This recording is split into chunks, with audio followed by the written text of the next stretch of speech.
Great. Hello, and welcome to another episode of the Environmental Answers podcast, where we're bringing you what's what in the environmental industry. Today, we're going to have the opportunity to dive into offshore wind and how it works. I'm really excited to be here with Liz Burdock, the CEO and founder of the Oceantic Network. Liz, it's so good to see you. How are you doing today? I'm great, and thank you so much for having me on your podcast. I really do appreciate it. I don't get to talk about offshore wind every day on a podcast, so this is exciting for me. I'm super excited to have you. So the first thing I want to dive into is more so learning about you and like your journey such far, like getting from beginning to end, because not every day you get to sit down with someone who started something this dynamic. Sure. So a little bit about me. Let's see. I never intended to do this ever in my life. I didn't think that this would be my journey at all. And so it is. I'm sort of as surprised as everybody else that I'm here leading this organization. Never thought that I would be a founder of a nonprofit, but it's something that I absolutely love. I recognized, I think early on, that I had this entrepreneurial spirit, which was sort of, I didn't really know that. I just thought I was kind of bossy and wanted things my way.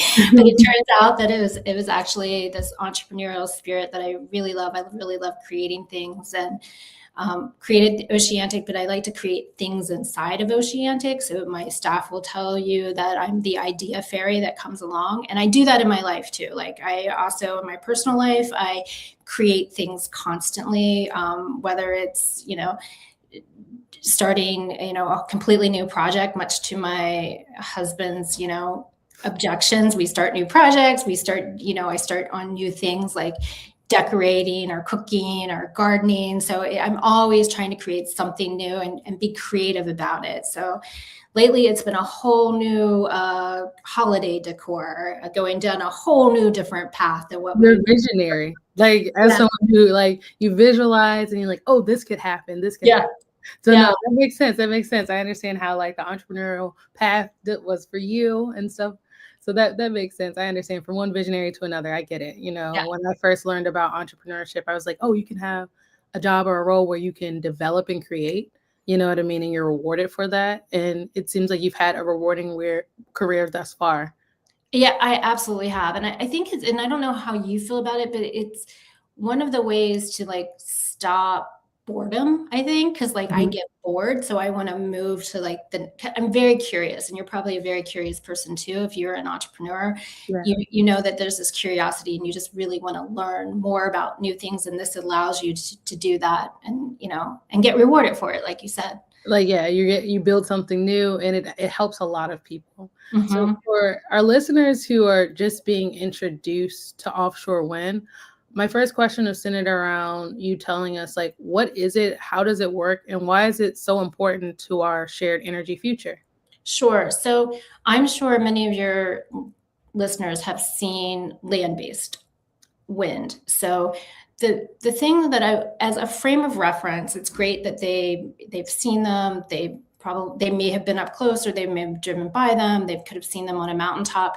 The thing why we use the same technology, the thing that is different about offshore wind is the size, the scale. So the turbines that we use offshore, why they look the same, they're 3 times larger. So an onshore project will probably be about a 5 to 6 megawatt turbine, where ours are somewhere between 15 to 18 megawatts, and as big as 25. They're using 25 megawatt turbines in China. So that gives you a sense of the size of these massive machines. And I tell you that because of the fact that the other piece that people don't always understand about offshore wind in particular is that it's base load power. And that means that it operates at the same capacity level as a coal fire plant or a natural gas plant, because the winds at sea are so strong and so steady. We don't have any obstructions in the way of the winds at sea. So we can operate pretty much, I like to say 24/7 at a high rate, producing the same amount of power that you would get out of a natural gas plant. And most offshore wind projects can power up to 1 million homes. So that's typical. So you can just get the sense and size of offshore wind. And because of that, because it is a really easy way, quick, affordable, and reliable way to get power on the grid. It's called the clean energy workhorse. We can do it. So we're this really important solution to the energy problems that we're having in the United States. We don't have enough power, but this is one way we can quickly get more electricity on the grid in a very clean, affordable way. So that's why I think it's so important. The other piece of this is, because of the massive size, we have to create jobs locally. So we have to manufacture these locally, and then we have to put them by the port. So we have to revitalize ports. Many times these are forgotten communities. So we've gone in and done a lot of economic development around ports. And we also use vessels. So we are bringing back, in order to install and maintain the turbines.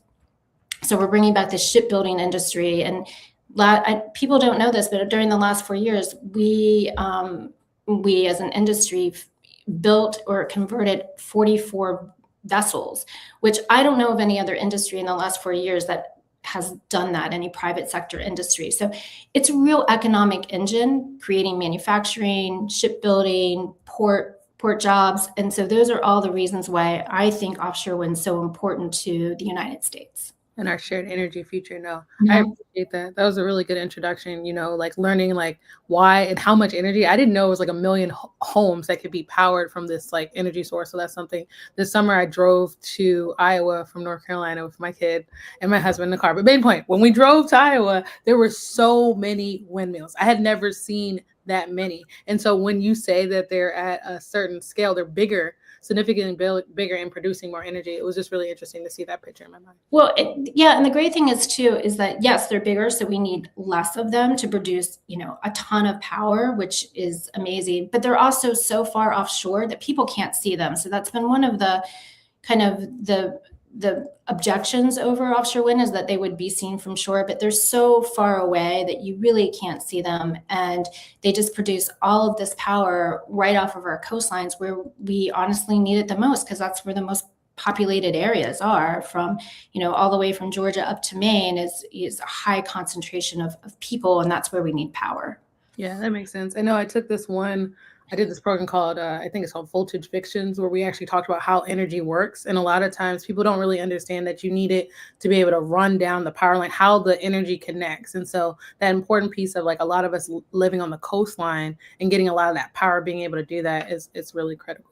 Yeah, exactly. And the fact that we're also constrained by the fact that, it's hard to site natural gas plants and nuclear plants, in these highly dense population areas. So, even if we could get that power, it's going to take a really long time to do siting and permitting, where offshore wind can easily provide that power off the coast where you don't see it, like I said. So, I just wanted to circle back a little bit to your role within the industry, because like a role and position like yours doesn't happen overnight. It's something you built with intention over years. So I wanted to look at how you founded this organization, and what does Oceantic do for the offshore wind industry specifically, for those that don't know? Well, thanks for asking that question. We don't always get asked about ourselves, so I'm happy to tell you a little bit more about my journey. You're right, we did create Oceantic Network over a decade ago, and it was, looking back on it after, having the experience of being a business owner, per se, I really see the value that Oceantic has brought to the offshore wind industry and to the supply chain in particular. When you're a business person, you probably experience this too. You're pretty much in the day-to-day of everything, and it's hard to look up and think about, okay, where do we diversify? How do we diversify? Who do we need to talk to? Where can we meet those people? Oceantic does all of that work for our members. So we really focus on outreach and connections. When we created Oceantic a long time ago, many of the businesses said, look, we're really behind Europe. We really need to catch up to them, and we need somebody to help us get smart about offshore wind, and we need somebody to connect us to the right people. So we spent a ton of time over in Europe really finding people and bringing them over to finding companies and bringing them to the United States to meet with our companies. So we took all of that work out of it and really made this B2B, business to business, or government to government, or government to business connections, and really focused on people meeting each other, connecting, and really believe that that really helped accelerate the development of the U.S. offshore wind supply chain, because the connections were really important, where people could, bolster their experience and capacity through a partnership with another organization, another company. We also worked really hard on educating the companies. So we created several products, Foundation to Blade. That's our educational system that talks about each phase of the offshore wind development and where the opportunities are for the supply chain. And then we also created a business coaching program so that they could develop business plans or what we call action plans, so they could easily get into the supply chain. So that's the role that we really play. And as Oceantic thinks about diversifying into other sectors, I sort of wish that there was an Oceantic for wave and tidal, or there was an Oceantic for marine carbon dioxide removal, or Oceantic for offshore solar, so that people could easily navigate into those areas, and that's exactly what we're going to do as we move into our next decade of life as an organization. We're expanding on and taking all the lessons that we've learned to really help marine energy grow and really continue to foster those connections and that education. Well, that's awesome. It's good to hear about what the vision, as a visionary, you're painting the picture of what the future looks like.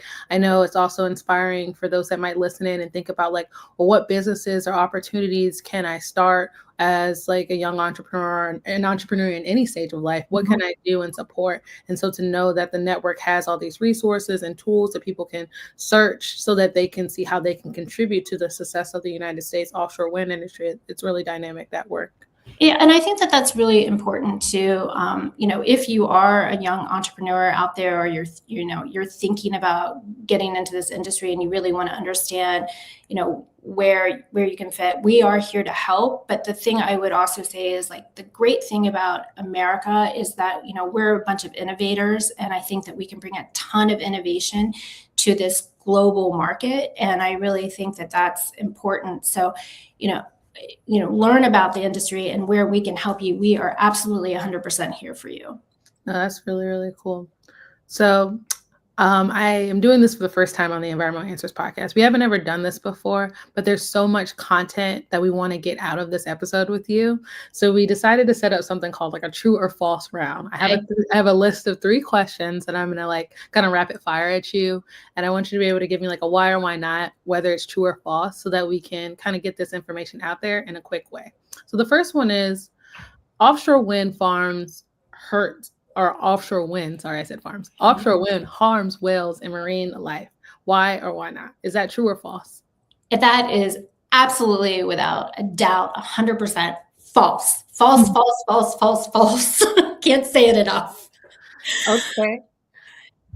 So this disinformation really started a few years ago when there were a series of, unfortunately, there was a series of whale deaths off the coast of New Jersey. And they started blaming it on offshore wind when we didn't even have a project. We still don't have a project off the coast of New Jersey. So they blamed it on offshore wind. They were blaming it on the geophysical and geotechnical surveys that we were doing, which are the same surveys that get done for the telecommunications industry or get done for beach restoration. So, we weren't doing anything that hasn't been done before. And really, the conservative news media really picked this up and sort of ran with it and really wanted to use this as a story, as a way to stop offshore wind development. And it was also, quite honestly, funded by the oil and gas industry as well. That's well documented also too, this misinformation campaign. But according to excuse me, according to NOAA, which is the National Oceanic and Atmospheric Administration, which tracks all of this, there is absolutely no scientific evidence that noise is resulting from offshore wind construction and installation, or even our surveys, is causing harm to whales. In fact, or marine life. And in fact, they were able to autopsy. I don't know what the technical word is in the marine environment for it, but they were able to autopsy, whales that were hit. And 40, out of those autopsies, it pretty much said that they weren't a result of offshore wind, but rather, unfortunately, fishing gear and vessel strikes. So it was not related to our industry, and there's no government data. There was a GAO report that they thought was going to be the smoking gun that was going to come out and really link offshore wind development to whale death. And that also did not provide any evidence. And it also said that, again, there is no evidence that links offshore wind and whales. So the answer is false. False. Absolutely false. Yes. Okay, so our next false question, or I should say our next true or false question, is offshore wind is a global industry with heavy footprints in Europe and the UK and Asian Pacific regions. Is this true or is this false? This is true. Okay. It's absolutely true. We are 30 years behind Europe in offshore wind development. The UK is the leader over in Europe. What we're seeing is Asia really pick up on offshore wind development. China, we don't know what the official number is of turbines that they have in the China Sea, but we know it's in the thousands. And China is really trying to dominate the clean energy industry with offshore wind, with onshore wind, with solar, batteries, you name it, EVs. China is really out there. So we're losing ground in the global offshore wind development race right now. So yeah, thousands would be like 100 millions of houses being powered just by offshore wind. At least that's what I'm hearing you say. Okay, our last true or false question for this round is true or false. Offshore wind is more expensive than traditional energy. Love this question. The answer is false. It's false because it does take a lot of money to build an offshore wind project, but all of that money goes into the development phase. And then once we have offshore wind up and running, we have a free fuel source, which, as I said, blows pretty consistently and steady off of our coast. So given that, over the long term, it is much cheaper to have an offshore wind project than it is to build a fossil fuel project, or to build and maintain a fossil fuel project. Dominion Energy, you're probably aware, sitting in North Carolina, they have their Coastal Virginia offshore wind project. Dominion estimates that that's going to save ratepayers $3 billion over the 10 years of its existence, over the first 10 years for fuel cost, and then their monthly bills are going to go down.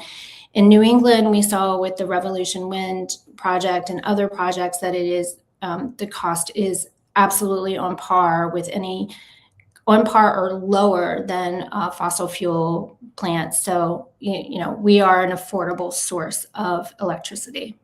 Oh, that's good to know. And I appreciate you breaking that down, because, when you're starting something new, it can be expensive, but once it's set up, to maintain it and keep it going, it sounds like it's not as expensive as our traditional energy sources. Right. And we will say, like, the very first demonstration projects that we had in the US were expensive because they were, 6 turbines and there was no infrastructure. But now, as we've had a pretty massive build out of infrastructure and supply chain, we expect our projects to continue to get more affordable every single day.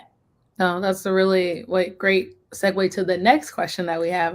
We got some questions before the podcast, and it was actually centered around chain supply gaps. So it says EnvAns listeners have questions around the chain supply gaps in the US, needs, and how we need to actually scale before we can develop our offshore wind. So does or can offshore wind work in the United States, and what do we need to make this happen?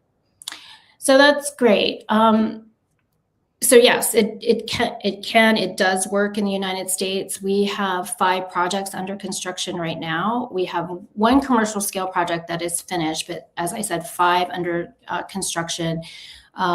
We expect to wrap up construction on those projects between 2027 and 2028.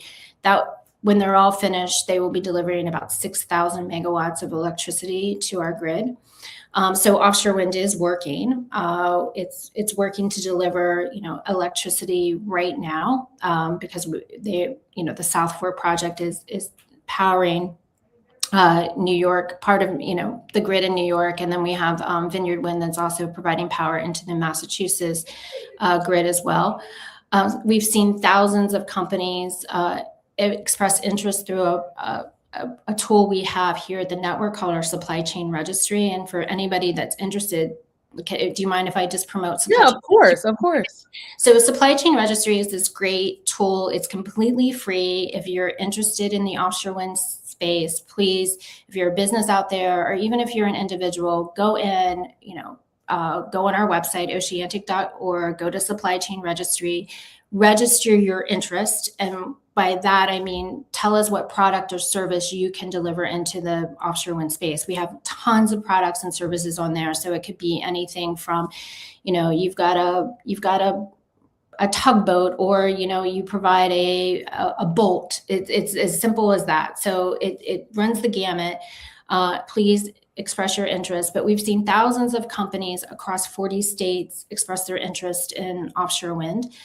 We have a 40-state supply chain working. There's been $25 billion invested in this industry over the last 4 years. We continue to see people, go ahead and move into this space as they prepare for sort of the next round of projects. We'll have, as I said, these 5 projects, 6,000 megawatts operating by the 2027, 2028. So we're going to move into this O&M, or operations and maintenance phase in the United States. So that's an area that we really will, focus on providing a lot of opportunities. If you want to, if you're an individual and you're interested in being a wind technician, Dominion just had a posting for jobs for a wind technician. Great job, tons, I think they make, 6 figures types of jobs.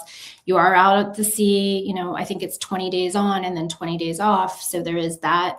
But, these are great positions for people to be working in logistics, vessel crews, you name it. There's a role for offshore wind and for you in offshore wind if you're interested in that.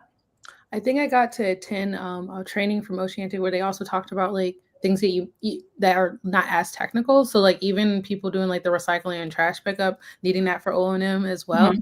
Yep. Would those businesses be businesses to register on that website, or is that something separate for O&M? No, those businesses would definitely register on that website for O&M. So it's for any phase within the offshore wind sector. So if you have something that you just, we have there are literally hundreds of different products and services. Food, or thousands. Yeah. It's been so long since I've been down in there.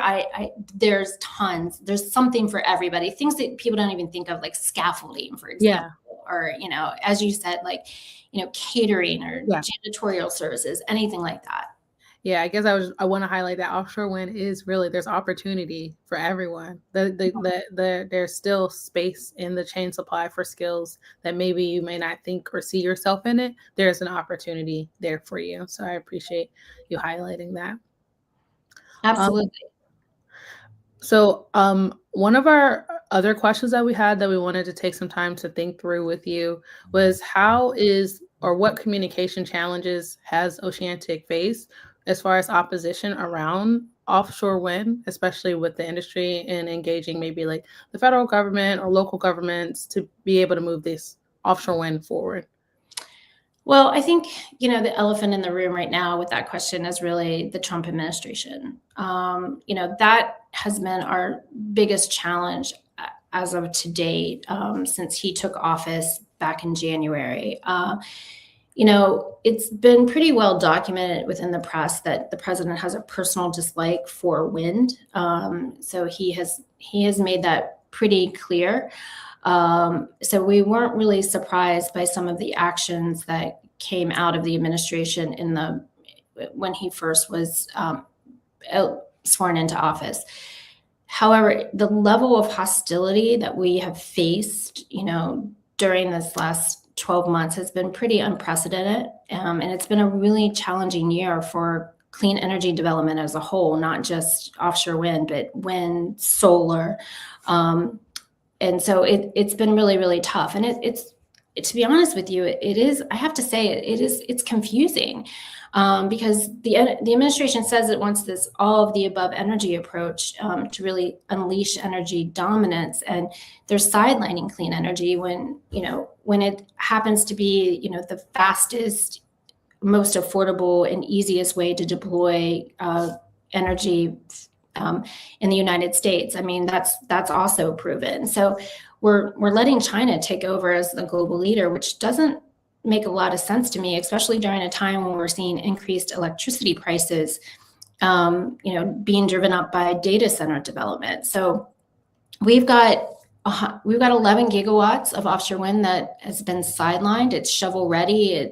We could have it all installed by 2030. And, that's been one of the things that industry has really been struggling with, is that we're shovel ready.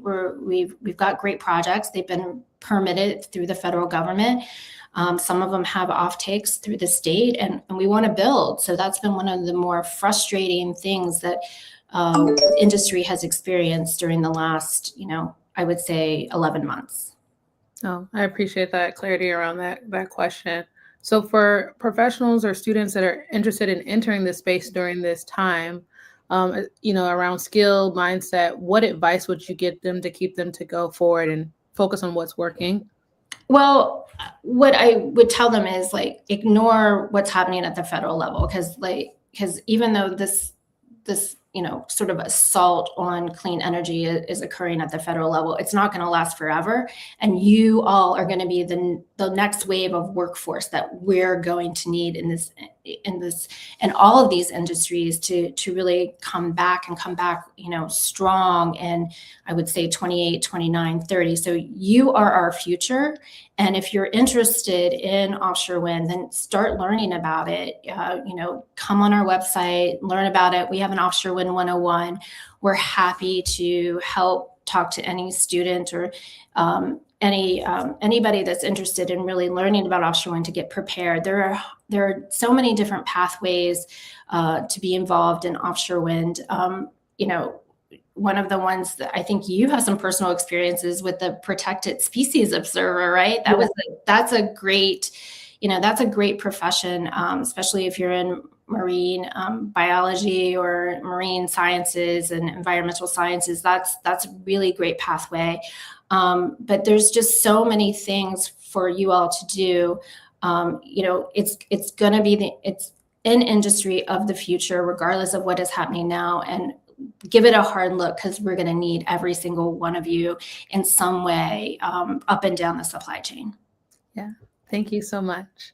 So that's actually the end of our scripted questions for you at this time. We wanted to say a special thank you to you and your dedication to this work, because without you, we would not have this pathway. So we just wanted to say sincerely thank you. And for those listening to the Environmental Answers podcast, we thank you for listening. This is actually our last episode of our first year of doing it. So thank you for doing this with me and celebrating the end of this. At the start of the year, Liz, I was like, should I start a podcast, or how is this going to turn out? But over the course of the last 12 months, I've been able to see there is a need for conversations about environmental that are accessible. So thank you for making offshore wind more accessible, so that people can come and listen and learn what they need to, so that they can go forward with some knowledge about what it is. I really appreciate you saying that this is an industry of the future, because isn't that what we all want, to continue to progress? Yes, so really just continue to progress. So thank you for your work. Are there any parting thoughts or things you want to say before we close things out?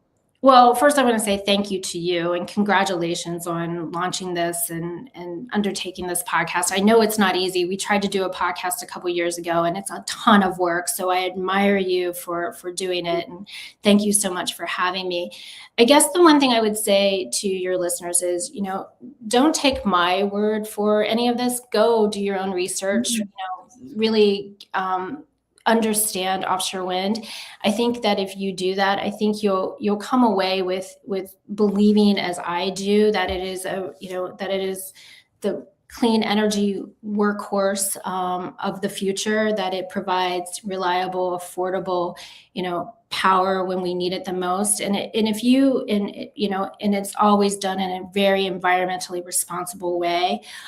We're an economic engine that employs a ton of people and can employ a ton of people in the future. And when you see all that, if you do believe in it, then please tell your policymakers, please tell your local elected officials, please reach out to your governor and tell them that you support this industry and other clean energy industries, because your voice really does matter in this time and in this fight. And we need all the voices and all the supporters to really make it known that, we want a future that is clean and green and provides pathways for our future generations. So thank you so much. And that's pretty much what I would say. Thank you. We appreciate it.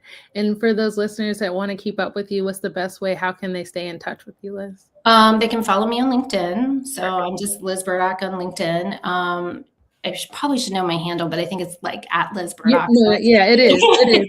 That shows you how old I am. It is. So yeah, Google Liz Burdock and you will find her LinkedIn profile and follow her for updates on what's going on in the offshore wind industry and also what's happening at Oceantic. Exactly. So again, thank you all for listening to the last episode of Environmental Answers for 2025. I hope everyone enjoys their holiday season and continue to do what they need to do so they can have a better future for themselves. All right. Thank you. Thank you, Liz. Thank you.